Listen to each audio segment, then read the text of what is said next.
जिस शिव महापुराण की कथा को आप श्रवण करने के लिए आए हैं, उसमें भगवान स्वयं करुणा कैसे करते हैं वो कथा यहां चल रही है। मांग ले तुझे क्या चाहिए। गजासुर ने कहा मैं जब तप करता हूं, साधना करता हूं तो चारों तरफ से जीव मुझे परेशान करते हैं, तो मेरे शरीर से अग्नि निकले, मेरे शरीर से अग्नि निकले। देखो, एक है दुर्वा, एक है बेलपत्र और दूसरा है पहले नंबर पर दुर्वा, दूसरे नंबर पर बेलपत्र, तीसरे नंबर पर कनेर का फूल। कोई अच्छा कार्य करते करते कई माताएं ऐसी होती हैं जो अपने प्रेम करती हैं परिवार से, ऐसा नहीं कि नहीं करते, स्नेह करते हैं। कई पुरुष भी ऐसे परिवार से बहुत प्रेम होता है, स्नेह होता है, पर अंदर कहीं ना कहीं ऐसा लगता है मेरा बेटा वहां जा रहा है, कुछ गलत ना हो जाए। कभी कभी ऐसा लगता है कि ये काम होने वाला है और इसमें कुछ गलत ना हो जाए। कई बार शादी पक्की हो रही है, रिश्ता पक्का हो रहा है, या कोई घर में अच्छा कार्य हो रहा है और मन में संशय उत्पन्न हो जाता है कहीं गलत ना हो जाए। मतलब उसके अंदर कहीं नेगेटिविटी आती रहती है, ये वो सोचती रहती है। उसके अंदर एक कुछ ना कुछ ऐसा तत्व चलता रहता है जिससे वो बुद्धि में, विवेक में वो चीज उसके आती रहती है। तो शिव महापुराण में गजासुर की कथा कहती है कि गजासुर ने भगवान शंकर से वर मांगा कि मैं जब आपका भजन करूं, तप करूं, साधना करूं तो मेरे पास में अग्नि चारों तरफ हो जाए, ये अग्नि मेरे चारों तरफ हो जाए, जिससे मैं आपका तप, आपकी साधना अच्छे से कर सकूं, मैं आपका तप, आपकी साधना आराम से कर सकूं। शिव जी ने वर दे दिया, जब तुम तप करने के लिए बैठोगे, साधना करने बैठोगे, भजन करने बैठोगे, तब तुम्हारे चारों तरफ अग्नि प्रकट हो जाए। जिन माताओं को, जिन भाइयों को, जिन बेटियों को, जिन बेटाओं को, जिन मेरी बुजुर्ग माँ बाप को ऐसा लगता है, अंदर से ऐसा महसूस होता है कि कुछ गलत होने वाला है, कल कुछ गलत होने वाला है, मेरे पति के साथ ये गलत होने वाला है, मेरे बेटे के साथ ये गलत होने वाला है, या मेरे साथ कुछ गलत होने वाला है, जिसकी बुद्धि में केवल नेगेटिविटी चलती रहती है, उसको 3 चीजें शंकर भगवान को प्रदोष के दिन अवश्य चढ़ाना चाहिए। क्या क्या चीज? पहले नंबर पर जम के बोलो दुर्वा, दूसरे नंबर पर बेलपत्र और तीसरे नंबर पर कनेर का फूल। और यदि ऐसा महसूस हो रहा है कि मेरे को स्वप्न भी गड़बड़ा रहे हैं, स्वप्न भी गलत आ रहे हैं, तो मेरा निवेदन रहेगा जो दुर्वा आपने शिव जी को चढ़ाई है, उस दुर्वा को उठाकर लेकर आ जाना है और प्रदोष काल में, प्रदोष के समय पर उस दुर्वा को चबा चबा कर खा लेना है। जिसकी बुद्धि में गलत चीजें आती रहती हैं, गलत विचार आता रहता है, गंदा गंदा कुछ भाव ऐसा प्रकट होने लगता है, मन पूजन में नहीं लगता, साधना में नहीं लगता, आराधना में नहीं लगता, पूजन करने बैठे हैं तो भी हमारा गलत विचार आ रहा है, साधना करने में भी गलत विचार आ रहे हैं, पूजन में गलत सोच आ रही है, गलत विचार आ रहे हैं, तो उनको वो दुर्वा जो शिव जी को समर्पित करी है, बेलपत्र जो शंकर भगवान को समर्पित करी है, कनेर का पुष्प जो शंकर भगवान को समर्पित करा है, उसमें से मात्र एक दुर्वा आप उठाकर ले आओ और प्रदोष काल में उसको प्रदोष के दिन चबा चबा कर खा लीजिए।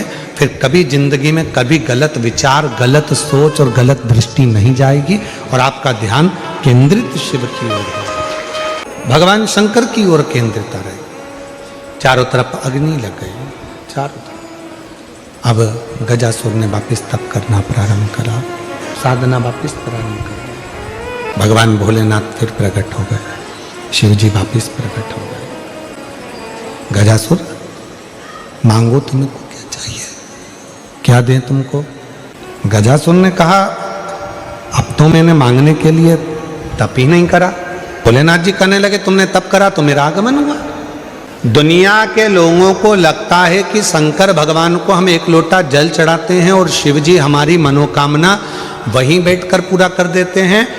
नहीं, जब हम एक लोटा जल लेकर अपने शंकर भगवान के मंदिर में अपने घर से जाते हैं, जल समर्पित करते हैं और जल समर्पित कर कर जब हम वापिस वो लोटा लेकर आते हैं, तब मेरा देव अधिदेव महादेव अपने गणों को शंकर भगवान स्वयं उस कलश के अंदर लक्ष्मी को विराजमान कर कर आपके दरवाजे तक भेजते हैं और आपके दुख को मिटा देते हैं, आपकी तकलीफों को मिटा देते हैं।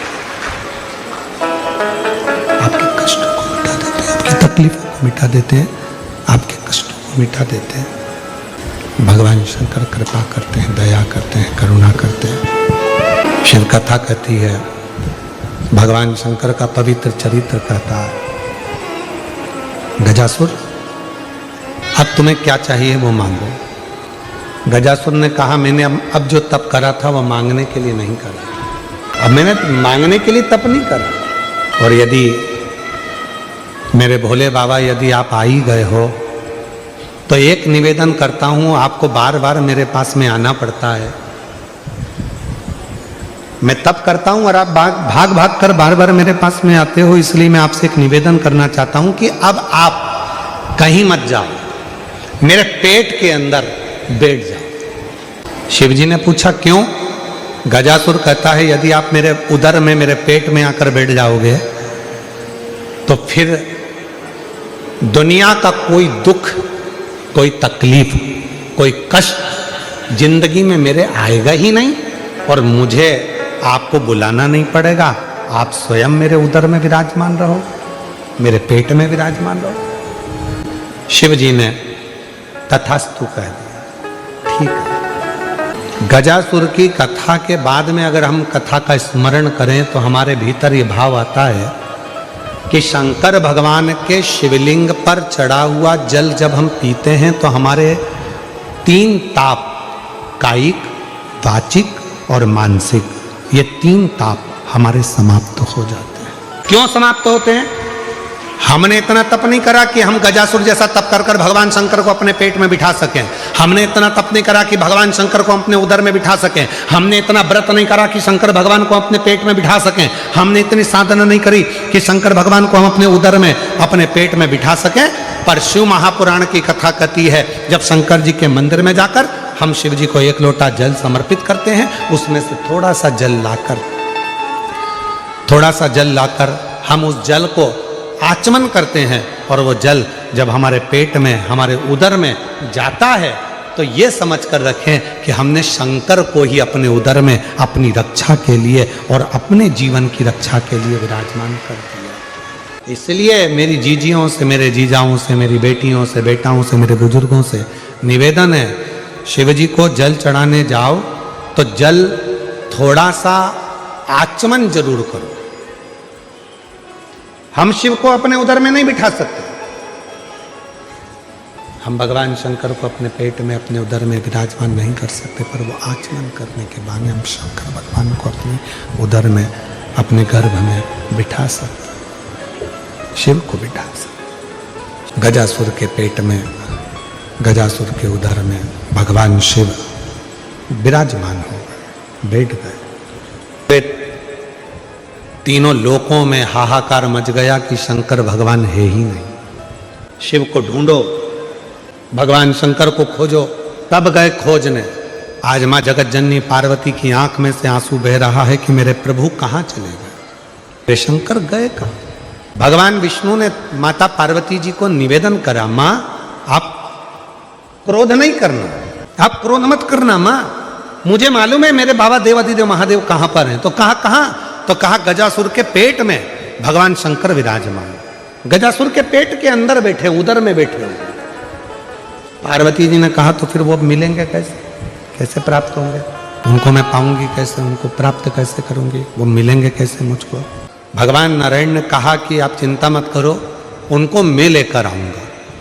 भगवान नारायण ने नंदी को बुलाया और नंदी को बुलाकर भगवान विष्णु जी ने 3 दिन तक नंदी को पूरी ट्रेनिंग दी नाचने की। और नाचने की ट्रेनिंग इसलिए दी कि मैं तुझे नचाते नचाते लेकर जाऊंगा मदारी का रूप रखकर, और गजासुर के राज्य में पहुंचकर तुम